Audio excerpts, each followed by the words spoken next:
దిబ్బమిచ్చేటువంటి ప్రయత్నం చేయొద్దని నేను కోరుతున్నా. రైట్. శివకుమార్ గారు నమస్తే అండి. నమస్తే. శివకుమార్ గారు, ఏదైతే ఒక సంతోషం మీద తెలంగాణ ప్రజలైతే ఒక వార్త విని సంతోషంలో మునిగి తేలిన సమయంలో మరికొద్ది క్షేపట్లోనే అది కాదు ఇది అనేది తేలింది.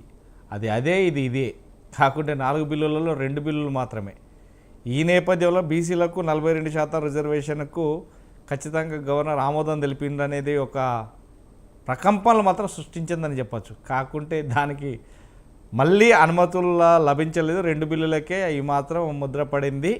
మున్సిపల్ చట్ట సవరణ అండ్ పంచాయతీరాజ్ చట్ట సవరణ, ఈ రెండింటికి మాత్రమే పడింది. ఈ నేపథ్యంలోనే బీసీలకు సంబంధించినటువంటి 42% మాత్రం ఇంకా ముద్ర పడలేదు. ఎలా చూడవచ్చు అసలు కాంగ్రెస్ పార్టీ కావచ్చు, ప్రభుత్వం కావచ్చు, ఎలాంటి నిర్ణయాలు చేపడుతుంది, ఎలా ముందుకు వెళ్తుంది?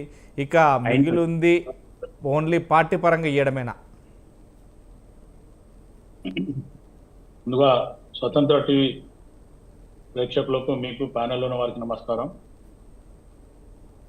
రాజమౌళి గారు, కాంగ్రెస్ పార్టీ ఏదైతే కామారెడ్డి డిక్లరేషన్ చేసిన తర్వాత కాంగ్రెస్ పార్టీ ఏదైతే బీసీ నినాదంతో ముందుకు పోయింది, ఆ డిక్లరేషన్ చేసిన తర్వాతనే ఈరోజు బీసీలల్లా ఇంకా కూడా కొంచెం చురుగ్గా ఒక ఉత్సాహంగా ముందుకు పోవడం జరిగింది. అందులో కాంగ్రెస్ పార్టీ మేనిఫెస్టోలో పెట్టిన విధానంగానే కాంగ్రెస్ పార్టీ అధికారంలోకి వచ్చిన తర్వాత ఈ బీసీ కులగణన చేస్తామని చెప్పడం, కులగణన చేయించడము, దాని తర్వాత ఎస్సీ వర్గీకరణ చేయడము, ఇవి రెండు కూడా కాంగ్రెస్ పార్టీ చెప్పింది. ఆ చెప్పిన దానికి కంప్లీట్ చేయడం జరిగింది. దాని తర్వాత కాంగ్రెస్ పార్టీ చెప్పిన మాటగానే అసెంబ్లీలో ఆల్ పార్టీస్తో బిల్ పాస్ చేపించడం జరిగింది.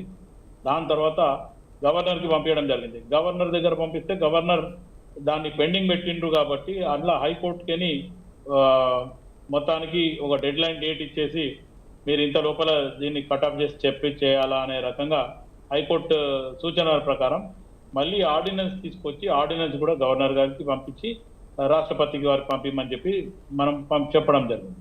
కానీ కాంగ్రెస్ పార్టీ చేసిన దానికి ఇటు బీజేపీ ప్రభుత్వం సస్యం రానే రకంగానే మొదటి నుంచి చేయడం జరుగుతుంది.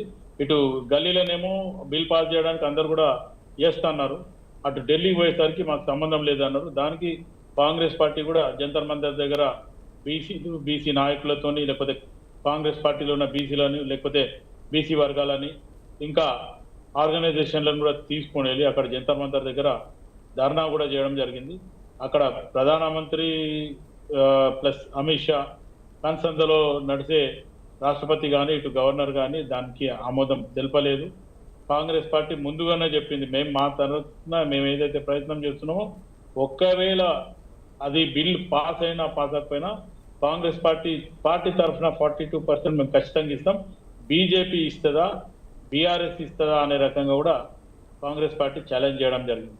కానీ ఇప్పుడు ప్రస్తుతానికి మీరు చెప్పిన దాంట్లో 4 బిల్లుల 2 బిల్లు అయినాయి అంటే ఆల్రెడీ కాంగ్రెస్ పార్టీ మొదటి నుంచి చెప్తుంది, గవర్నర్ గారు మొత్తానికి అటు ప్రధానమంత్రి కానీ హోంశాఖ మంత్రి అమిత్ షా గారు కానీ వీళ్ళ కన్సందలో ఉన్నారు కాబట్టి వాళ్ళు చెప్తేనే ఇది ఎస్ అంటారు. కానీ ఇది ఒకవేళ చేస్తే కాంగ్రెస్ పార్టీకి క్రెడిట్ అవుతుంది అనే రకంగా కూడా వాళ్ళు చేయడం లేదు. ఇంకొకటి ఏమంటే కాంగ్రెస్ పార్టీ మొదటి నుంచి రాహుల్ గాంధీ గారు జిస్కి హిస్సేదారి ఉత్తి భాగ్యదారి అనే రకంగా పార్లమెంట్లో ఎప్పటికప్పుడు పార్లమెంట్లో, ఇప్పుడు ఈ మొన్న జరిగిన పార్లమెంట్ కాదు గతంలో జరిగిన 2 పార్లమెంట్లలో కూడా స్తంభింపజేయడం జరిగింది. కానీ అప్పుడు ప్రధానమంత్రి నరేంద్ర మోదీ గారు కానీ అమిత్ షా గారు కానీ ఎక్కడ కూడా దానికి జవాబు ఇవ్వలేదు. అవసరమైతే పార్లమెంట్లో రాహుల్ గాంధీ గారు ఇది మాట్లాడేటప్పుడు పార్లమెంట్లో లేకుండా కూడా పోవడం జరిగింది. కానీ ఈ రోజు పరిస్థితి కాంగ్రెస్ పార్టీ ఖచ్చితంగా బీసీలకు కులగణన 42% ఎట్టి పరిస్థితుల్లో పార్టీ పరంగా అయితే మేము ఇస్తామనే రకంగానే కాంగ్రెస్ పార్టీ ఉంది. ఖచ్చితంగా అది పూర్తి చేస్తాం. ఇప్పుడు ఏదైతే 4 బిల్లుల 2 బిల్లు పాస్ అయినాయంటే అది కూడా ఒక రకంగా ఆమోదించే యోగమే, అది శుభ పరిణామమే. కానీ అవసరం అనుకుంటే ఇప్పుడు మన ప్రొఫెసర్ వినోద్ గారు చెప్పినట్టు ఖచ్చితంగా అనుకుంటే చేయొచ్చు. కానీ వాళ్ళు ద్వంద్వ వైఖరి బిహేవ్ చేస్తున్నారు. ఇక్కడ అసెంబ్లీలో బిల్లు పెట్టినప్పుడు మటుకు ఆమోదం చేస్తున్నారు, పార్లమెంట్ దగ్గర పోయినప్పుడు మటుకు మేము మా హైకమాండ్ ఏదో చెప్తుందో దాని మాటనే వింటాము. మన నరేంద్ర మోదీ గారు కానీ, లేకపోతే అమిత్ షా గారు కానీ, మన నడ్డా గారు కానీ ఇంకెవరు ఉన్నారో వాళ్ళు చెప్పడం అనే రకంగా వాళ్ళు బిహేవ్ చేస్తుండ్రు. దీన్ని మట్టుకు ఖచ్చితంగా బీసీ ప్రజలు గమనిస్తుండ్రు. అండ్ మోర్ ఎవర్ బీసీలలో ఏదైతే ఈ కామారెడ్డి డిక్లరేషన్ అయింది, లేక బీసీలకు కులగణన చేస్తాము, లేకపోతే బీసీలకు 42% చేస్తాము అనేది ఏదైతే ఈ ప్రచారం అయిన తర్వాత బీసీల ఉన్న నాయకులు కానీ బీసీ ఆర్గనైజేషన్లు కానీ పెద్ద ఎత్తున పనిచేస్తున్నాయి. ఈ రోజు అవసరం అనుకుంటే తీర్మాన్ మరణ కూడా బీసీల నినాదంతో కూడా ఆయన కూడా బయట పోవడం జరిగింది. ఇప్పుడు వేరే ఇంకా బీసీ కొత్త పార్టీ కూడా పెడతారు అనేది కూడా ఒక మనకు చర్చలో వస్తుంది. మొత్తానికి బీసీలలో గతంలో ఉన్నదానికి కాంగ్రెస్ పార్టీ ఎప్పుడైతే కామారెడ్డి డిక్లరేషన్ ఇచ్చిన దానికి చైతన్యం వచ్చింది ఖచ్చితంగా.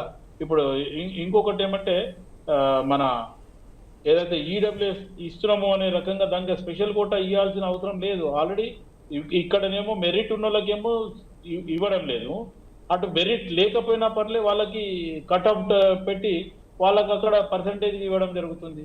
ఇప్పుడు ఇంతకుముందు మా శ్రవణ్ గారు ఇంకొక మాట మాట్లాడారు, దేశ ప్రధాని నరేంద్ర మోదీ గారే బీసీ అని చెప్పి. ఆయన క్యాస్ట్ ని బీసీలో కలపబడింది కాబట్టి ఆయన బీసీ అయిండు, లేకపోతే గతంలో ఆయన ఓసు కిందనే ఉన్నాడు. ఆయన ఏదైతే పర్టికులర్ క్యాస్ట్ ఉందో ఆ క్యాస్ట్ ని తీసుకొచ్చి బీసీలో కలిపినందుకు ఆయన బీసీ అవ్వడం జరిగింది. ఇప్పుడు ఇక్కడ ఇంకొకటి బీసీ నినాదం ఇంత మాట్లాడుతుండ్రు, ఒక అవసరమైతే తెలంగాణలో బీజేపీ వస్తే బీసీ ముఖ్యమంత్రిని చేస్తామని చెప్పడం, కానీ ఇక్కడికి వస్తే ఒక బీసీ అధ్యక్షుడిని ఇవ్వలేని పరిస్థితి, ఒక బీసీ ఫ్లోర్ లీడర్ని ఇవ్వలేని పరిస్థితి.